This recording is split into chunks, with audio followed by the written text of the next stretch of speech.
আসসালামু আলাইকুম প্রিয় ভাই ও বোনেরা, চলুন দেখি কিভাবে আলু ও বেগুন দিয়ে ঝাটকা মাছ রান্না করতে হয়। শুরু করি।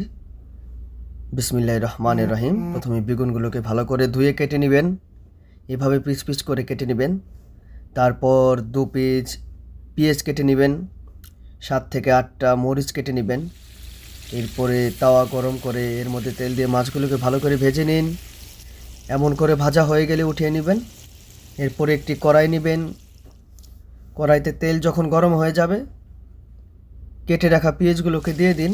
আস্তে করে দিবেন যেন হাতে তেল না ছিটে আসে।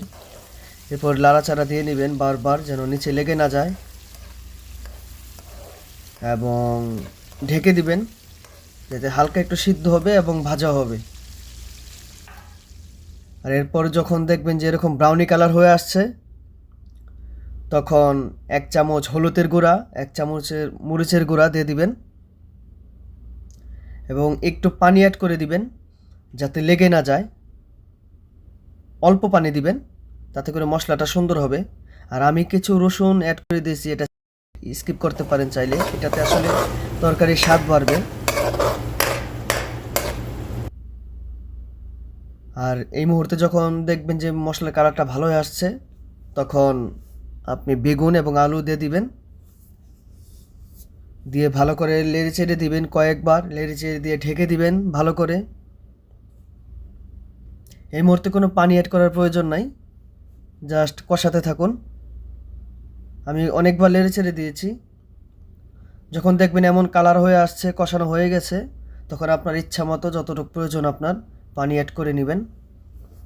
তবে পানি তরকারিতে বেশি না হওয়াই ভালো, অল্প পানি দিবেন প্রথমে, জানা না থাকলে।